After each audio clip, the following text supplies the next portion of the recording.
ए इस्लाम भाई, welcome to the stream. और आप अभी ऑन स्ट्रीम हैं तो वेलकम आपको। थैंक यू सो मच जुड़ने के लिए। बात कीजिए प्लीज। जी, चमित भाई कैसे हैं? समीर भाई, सुना थोड़ा मैं तबीयत ठीक हूँ। खराब है। जी जी। कैसे? समीर भाई का तबीयत थोड़ा सा खराब है, लेकिन आपका आवाज बहुत सा जाना पहचाना लग रहा है।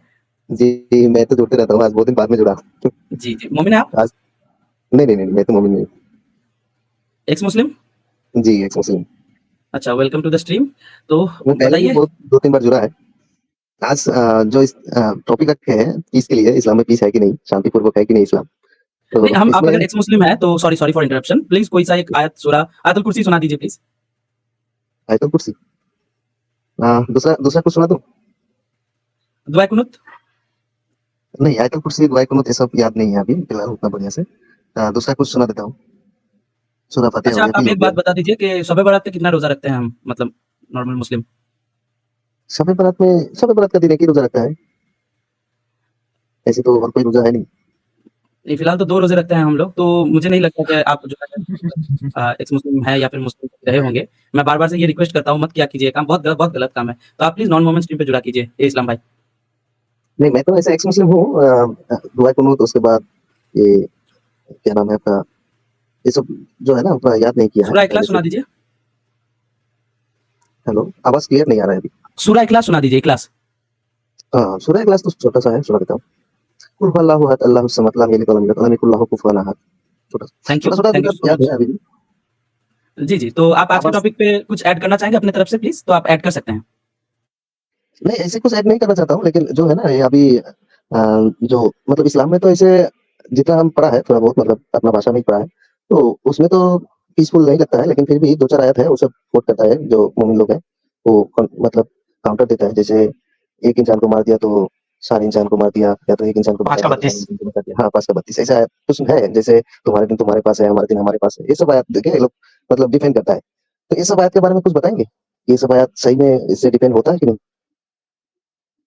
ओके, तो मैं बहुत शॉर्ट में बोलूँगा क्योंकि आप जो है एक एक्स मुस्लिम हैं, और अगर कोई मोमिन जुड़ता है तो इसको लेके डिटेल्स में बात करूँगा, लेकिन बहुत सारे व्यूअर्स भी सुन रहे हैं, उनके लिए भी ये चीज़ इंपॉर्टेंट है। तो मैं पहले उस टॉपिक पे बात करूँगा कि जिसका दिन उसका लकुम दीनुकुम वलिय दिन।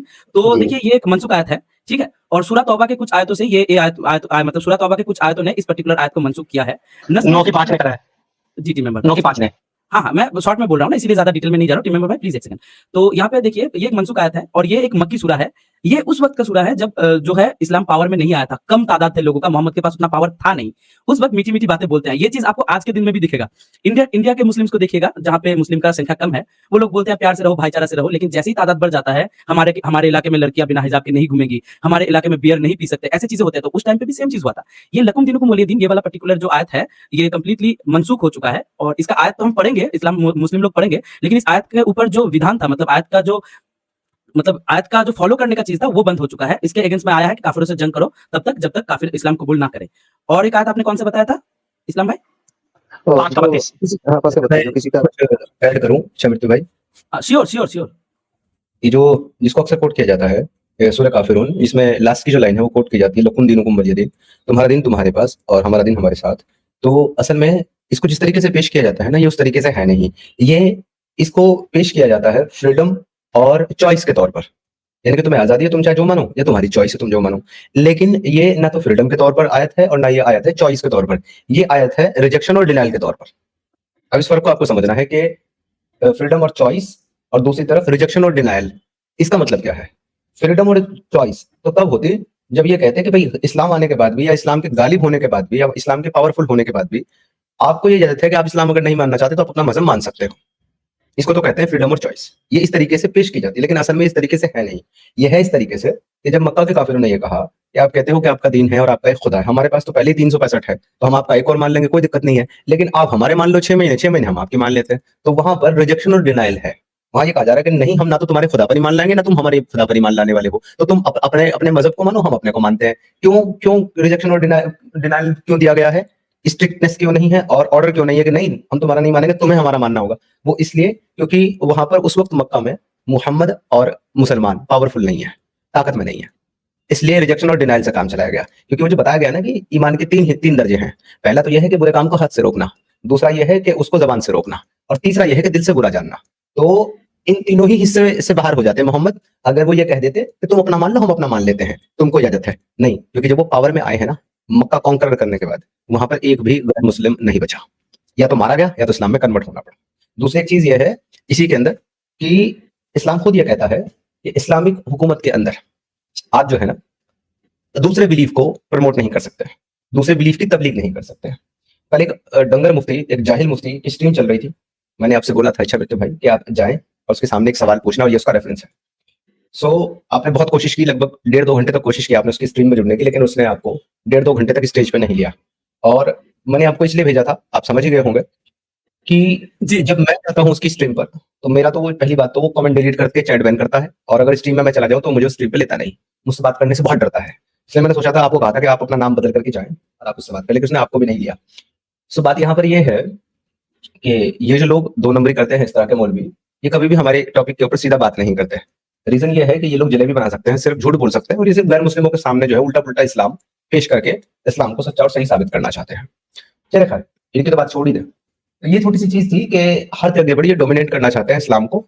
और उस डंगर ने बात करते हुए कल एक बात कही है, उस जाहिल मुफ्ती ने एक व्यक्ति से वो बात कर रहा था सनातनी से, और वो बुद्धिज्म पे बात कर रहा था कि बुद्धिज्म की कोई आइडियोलॉजी नहीं है। उसने कहा भाई आइडियोलॉजी है बुद्धिज्म की, वहां पर बाकायदा एक किताब है जिसमें आइडियोलॉजी एक्सप्लेन की गई है बुद्धिज्म की।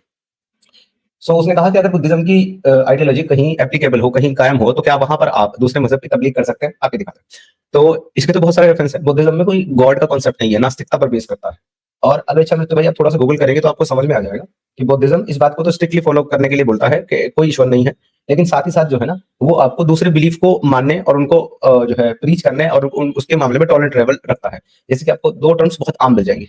एक इस तरह के लोग आपको अक्सर मिलेंगे बुद्धिज्म में जो अपने आप को बौद्ध भी कहते हैं और साथ ही साथ वो जीसस को भी फॉलो करते हैं। ये वो लोग हैं जो वेस्ट में कन्वर्ट हुए हैं बुद्धिज्म में, वो क्रिश्चियनिटी से। अब वो कन्वर्ट तो हो गए लेकिन वो जीसस को फिर भी मानते हैं, जीसस को फिर भी फॉलो करते हैं, तो वो अपने आप को कहते हैं बुद्धिस्ट क्रिश्चियन। तो इस जाहिल मुफ्ती को जो सारी दुनिया की जमीन आसमान की बात करता है, डंगर मुफ्ती को उसके बारे में नहीं पता, क्या पता भी होगा तो भी ड्रामेबाजी कर रहा है। फिर आगे बात करते हुए सबसे बड़ा बोंगे और झूठ उसने बोला है वो ये बोला है, और एक उस आदमी ने इसका जवाब देते हुए ये कहा कि शंकराचार्य जी तब वहां पर जो है प्रीचिंग कर रहे थे, डिबेट्स कर रहे थे लोगों के साथ, बौद्ध लोगों के साथ, जब उनकी जो आइडियोलॉजी थी वो हर जगह पे डोमिनेट थी। तो तब ये झूठा जाहिल मक्कार डंगर मुफ्ती कहता है कि हाँ वो तो आप इस्लामिक हुकूमत में भी कर सकते हो। ये जाहिल मुफ्ती को मेरा चैलेंज है कि ये सबसे पहले तो मुझे इसका रेफरेंस दे दे और दिखा दे ये कि अगर इस्लामिक शरीयत कहीं पर नाफिज है तो वहां पर शंकराचार्य जैसे लोग अपने धर्म की तबलीग कर सकते हैं। एक तो ये जो झूठ इसने बोला है ना मक्कार ने, इसका रेफरेंस दे, ये सिर्फ झूठ बोलते हैं लोगों को बेवकूफ बनाने के लिए। तो आप तबलीग कर ही नहीं सकते भाई। जब आप तबलीग नहीं कर सकते तो फिर आपका अपना आइडियोलॉजी को मानने का मतलब क्या रह जाता है? तुम्हारा दिन तुम्हारे लिए, हमारा दिन हमारे लिए, सिर्फ उस कंडीशन में हो सकता है जहां इस्लामिक शरा नहीं है, यानी कि मुसलमान पावर में नहीं है। वहां नहीं हो सकता है जहां इस्लामिक शरीयत कायम है और मुसलमान पावर में है, क्योंकि वहां तो आपको इस्लाम को ना मानने के लिए भी जिजिया देना पड़ेगा। अच्छा जी भाई, सिद्धार्थ भाई। कोई अगर क्या ये भी कहेगा आपको इस पॉइंट के ऊपर कि ऐसा नहीं है कि इस्लामिक शरीयत में कोई दूसरे मजहब को नहीं मान सकता, मान सकता है, लेकिन अगर आप दूसरे बिलीफ को मानते हैं तो इसके लिए आपको जिजिया देना पड़ेगा। ये भी इनकरेक्ट इंफॉर्मेशन है। इस्लामिक शरीयत में जो आपसे जिजिया लिया जाता है वो आपसे इसलिए नहीं लिया जाता कि आप दूसरे बिलीफ को मान रहे हैं। अगर आप एथीस्ट है तब भी आपसे लिया जाएगा, वो एथीस्ट से भी तो लिया जाएगा ना। अगर आप किसी गॉड में बिलीव नहीं करते तब भी लिया जाएगा। द रीजन ये है कि जिजिया इस्लामिक शरीयत में दूसरे मजहब को मानने के लिए नहीं बल्कि इस्लाम को ना मानने के लिए लिया जाता है। मैं थोड़ा सा ऐड कर दूं सिद्धार्थ भाई कि इस्लाम को ना मानने के लिए जो तुम्हारा जान बख्शा जा रहा है इसलिए लिया जा रहा है सिद्धार्थ भाई। हाँ जी जी, उसको आप एक्सप्लेन वो फिर आप वो एक्सप्लेन करके बढ़ा करके बता सकते हैं, वो सब बहुत डीप एक डिस्कशन है।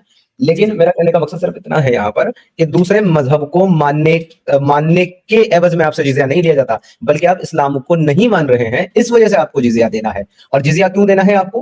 क्योंकि आप इस्लामिक शरीयत के अंदर रह करके आप मुसलमान नहीं बन रहे हैं, आप इस्लाम की बका और उसके फैलाने में आप जो है अपना कंट्रीब्यूशन नहीं दे रहे हैं, आप उसके लिए जंगें नहीं लड़ेंगे, आप उसमें कंट्रीब्यूशन नहीं करेंगे। इसलिए अब आपको पैसा देना होगा ताकि उस पैसे का इस्तेमाल करके मुसलमान मजीद जंगें करके मजीद मुल्कों में इस्लामिक शरीयत को कायम करें।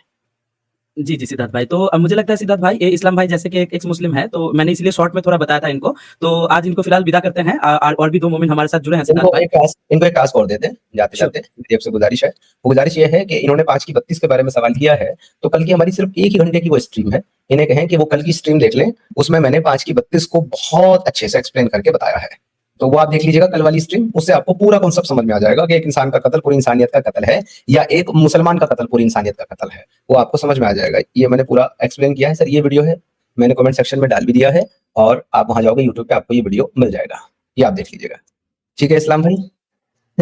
हाँ, थैंक यू समीर भाई बताने के लिए और मेरे को तो मालूम है, मैं तो सब कुछ जानता ही हूँ क्योंकि आम मोमिन जो होता है ना, ये सब मतलब काउंटर देता है इसी से मतलब कि 4-5 आयतें हैं, 4-5 आयत देके काउंटर करता है।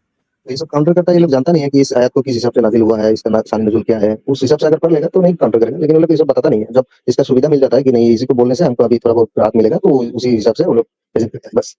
तो हमको तो पता थैंक है, यू हम सो थोड़ा बहुत मच पढ़ा है। ए इस्लाम ठीक है। भाई आज हमारे साथ जुड़ने के लिए थैंक यू सो मच आते रहा कीजिए गुड नाइट।